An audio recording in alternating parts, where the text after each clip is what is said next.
Can you really find a peaceful escape in Kyoto away from crowds? Well, in this video, we're going to find out.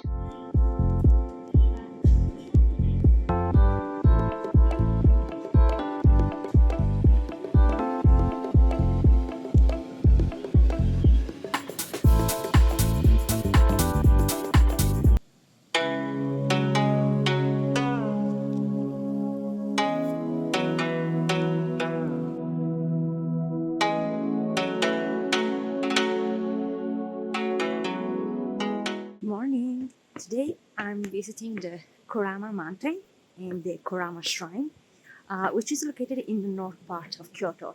And just to make things more magical and suggestive, I don't know if you can see, but it's currently snowing. There's even a little bit of snow that's settling down on the shrine. Anyway, this is beautiful, guys. It's really, really, really beautiful. And I'm becoming so red because it's so cold. But let's see what we can do with this weather.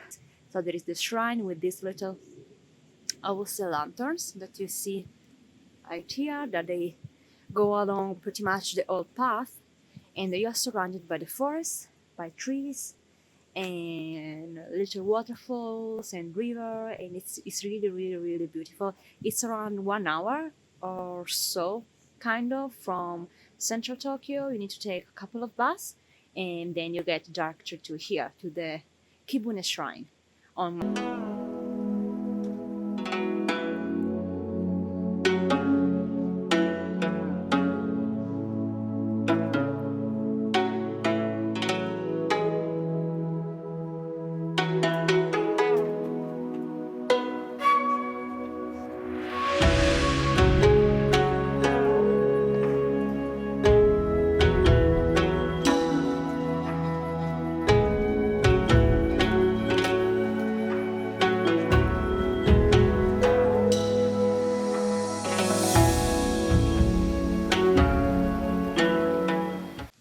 I really did opted for the coldest day of the week to decide to come to the mountain, and the snow definitely starting to pick up with speed and intensity. So, and the mountain always makes me angry.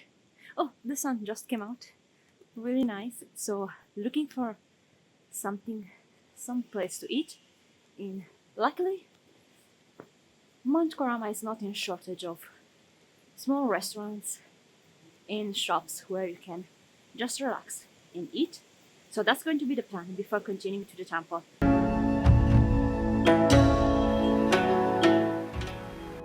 so cute.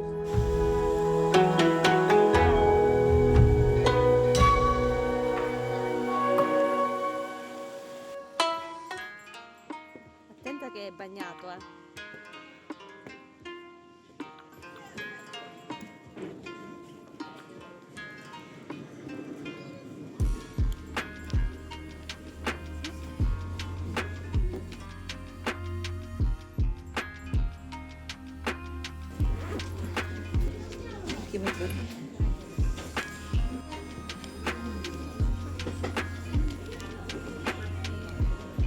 I always love the fact that to every restaurant that you go, they always give you like hot tea as soon as you enter, which is really a blessing today and right now, just to, warm you up from the inside. はい、ありがとうございます。バックとセットには。とんかつね。はい。 Okay, so here we have the tonkatsu, rice, some pickled radish, I think, sauce that you put on the tonkatsu, and some miso soup. The tonkatsu is nothing else than just a pork cutlet. You usually put some sauce in it. So let's check it out.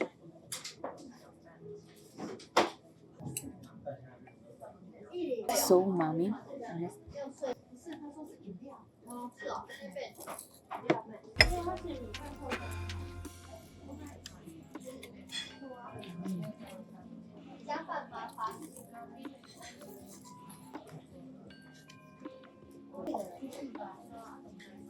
This one is so good, freshly fried, and the sauce is the perfect company to go with the tonkatsu.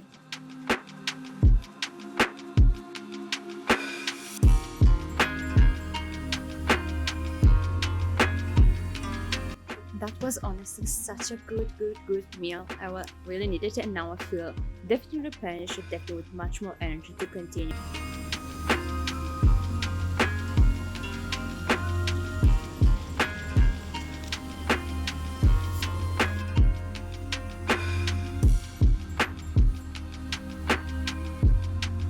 And even though there's always a lot of people, well, this time not as many, but even though you will still find people, it still can somehow feel very serene and relaxing, especially because you're surrounded by such nature, and it's such a suggestive atmosphere and surrounding that truly feel very relaxing, especially like with the sound of the river and the water splashing the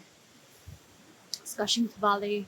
Like it's really nice. If you get the chance, I definitely highly recommend coming to visit here Mount Kurama. And I don't have time right now to go to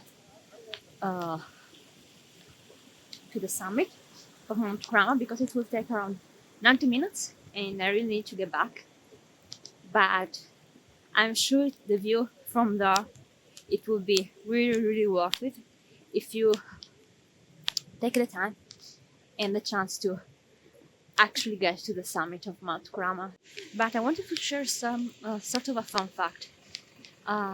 You will find when you reach Mount Kurama, you will find a big statue that represents what here in Japan is called a tengu, which is basically usually depicted as half bird, half human, or half bird, half human, half crow, and they're supposed to be considered the protector of the mountain, especially of Mount Kurama. So it's kind of fitted to find them here on Mount Kurama.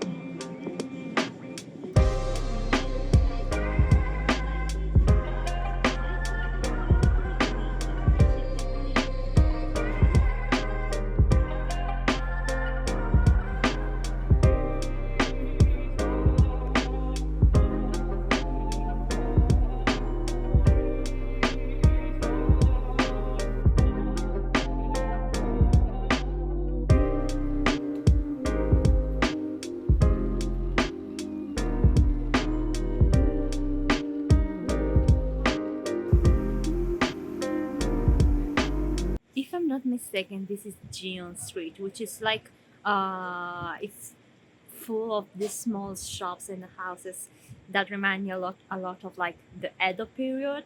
And overlooking Gion Street, you see there is like the canal, and I don't know if you can see, but all those naked trees, they are like cherry trees, which means that in spring, of course, they're in full bloom.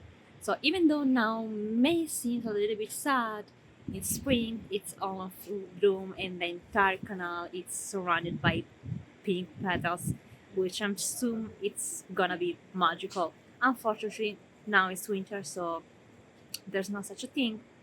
But maybe one day we will be back in spring.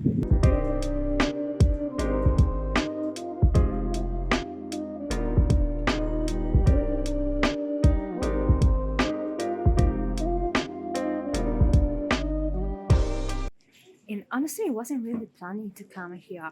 I was just looking for taking a stroll through the canal here in Kyoto, and I just stumbled upon this little small alley. Oh, come on.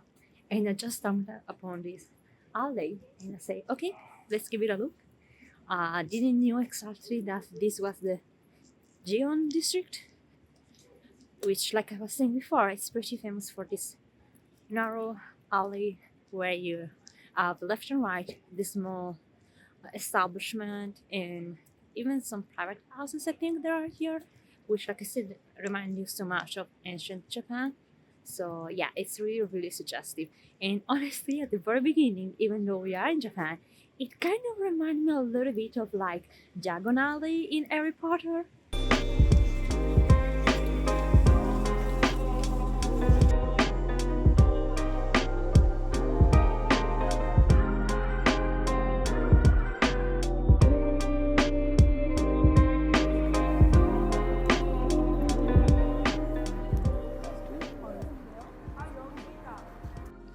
Sometimes Kyoto can start to feel busy, but places like this makes you forget that completely.